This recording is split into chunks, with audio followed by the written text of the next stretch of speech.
Postseason college baseball is electric. You have so many great moments that came from the regional and super regionals, and there are going to be great moments to come in this College World Series. The College World Series is right around the corner. All the games are set. The super regionals are over. So I want to give you guys a little bit of a preview of the teams playing in the College World Series and some of the players that you want to look out for. What's up, guys? It's Tom here. Welcome back to the channel. The background, the setup's a little bit different than normal because I am in Pierre, South Dakota for some summer ball, but that's all right. We're gonna throw it back and talk some ball like we did in the past before the summer ball vlogs. Things get kicked off this Saturday on the 19th with the first game being NC State versus Stanford, followed by the Vanderbilt and Arizona game. Let's not waste any time and get into these matchups. For each team, I'll be showcasing anywhere from 1 to 4 players that will help carry their team to a national title. So first, we'll talk about the NC State-Stanford game. So for NC State, they are 35-18 on the year. They beat Arkansas in the Super Regionals, the #1 overall seed in the tournament, after getting beat 21-2 in the first game. After that first game, you're thinking Arkansas was just gonna steamroll NC State, but that was not the case at all. They showed some grit and got back into that thing and won the Super Regional. My guy that I think you should be looking out for on NC State is Johnny Butler. He hit a 2-run shot in Game 3 against Arkansas, and on the season, he is hitting .377 with 13 home runs and 48 RBIs. Moving over to Stanford, they are 38-15 on the year. I have 2 guys that I think you should be watching this College World Series, and that is Brock Jones, their center fielder. He hit 3 home runs and had 6 RBIs in Game 2 against Texas Tech, and that game helped them clinch their berth to Omaha. So he is definitely a star when the lights are the brightest, and expect him to go off this World Series. Their ace, Brendan Beck, is one of my personal favorites because of this story right here. He is a certified badass. He insisted on wearing the black jerseys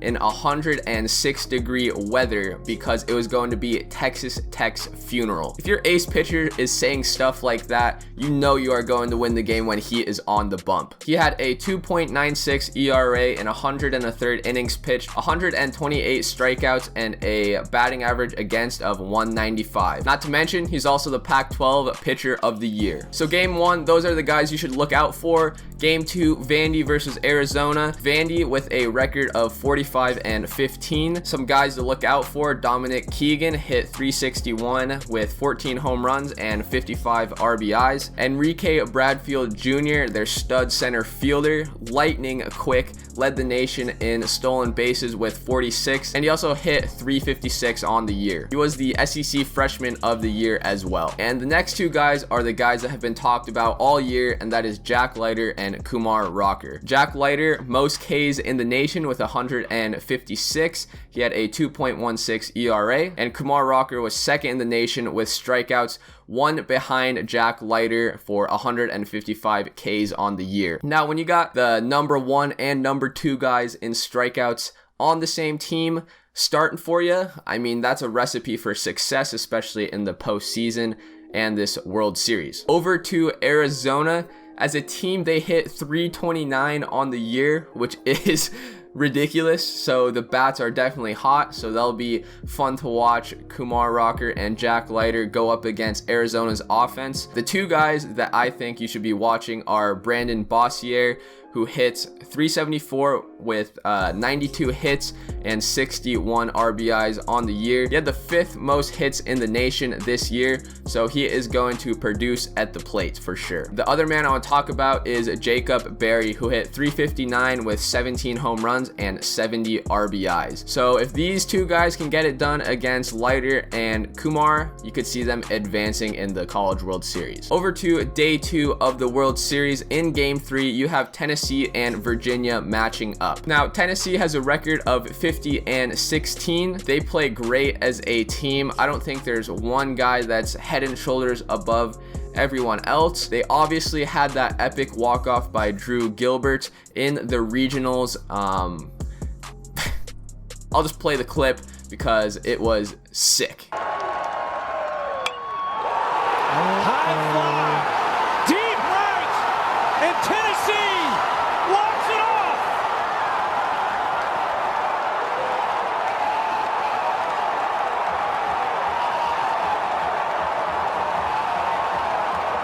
Pandemonium in Knoxville.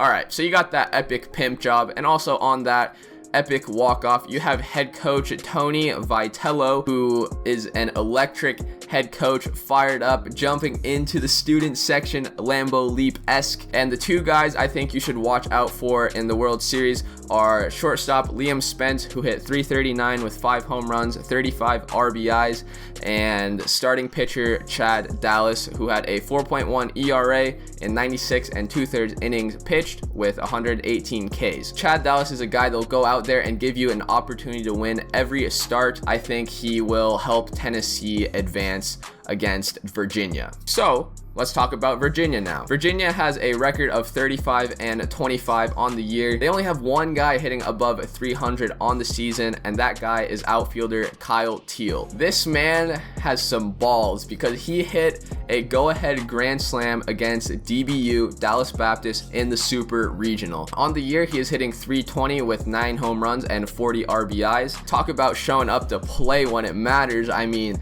that is crazy right there. Virginia definitely going to be the underdog in this whole thing, but on the bump they have Andrew Abbott, who has been lights out all year with a 3.04 ERA in 100 2/3 innings pitched, 152 strikeouts on the year, and a .228 batting average against. When Andrew Abbott is on the bump and Kyle Teal's bat is hot, don't count out Virginia. They could definitely beat Tennessee in this matchup. The final game in the opening round, game 4, which is Texas versus Mississippi State. Texas has a record of 47-15. Two guys I want to talk about is Ivan Melendez, their DH, who hit .321 with 12 home runs and 46 RBIs. And then their ace on the mound, which is Ty Madden. He had a 2.41 ERA in 100 2/3 innings pitched, 119 Ks, and right here, a 189 batting average against. So it is very difficult to hit off of this man.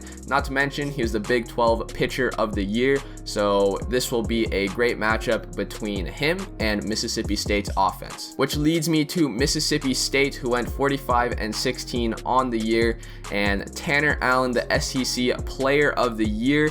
He is hot. His bat is hot. Hitting .392 on the season with 10 home runs and 62 RBIs. If the Bulldogs get ahead in this game, you might as well call it quits because you have Landon Sims in the pen, who is locked down. He has a 1.55 ERA on the year with 85 strikeouts in 46 1/3 innings pitched. So he is just about averaging just under 2 strikeouts per inning in his outings.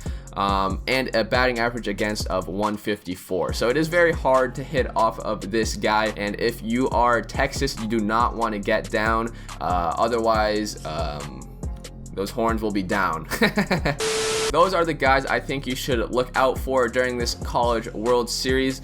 My prediction, I'll give you guys my prediction here. Vandy is a team that you don't want to get hot because they have Leiter and Kumar in a 3-game series that is deadly, but I'm going to pick Mississippi State to win it all. That is my final prediction. I think Landon Sims, once they get ahead in the ball games, will lock it down, and I saw Mississippi State rake all regionals and super regionals, so I am going with them. Tanner Allen will carry them, the SEC Player of the Year, to a natty. So make sure to like the video and subscribe to the channel. Go check out my summer ball vlogs. I am out here in South Dakota playing in the Expedition League. It is must-watch content, so go check them out. I'll put up a card right here that you can go click on and watch the videos. Let me know down in the comments who you think's going to win it all, and let me know if there's anyone that I missed in this video that you should watch this World Series. With that being said, thank you guys for watching the video. I hope you have a great day, and I'll see you in the next video.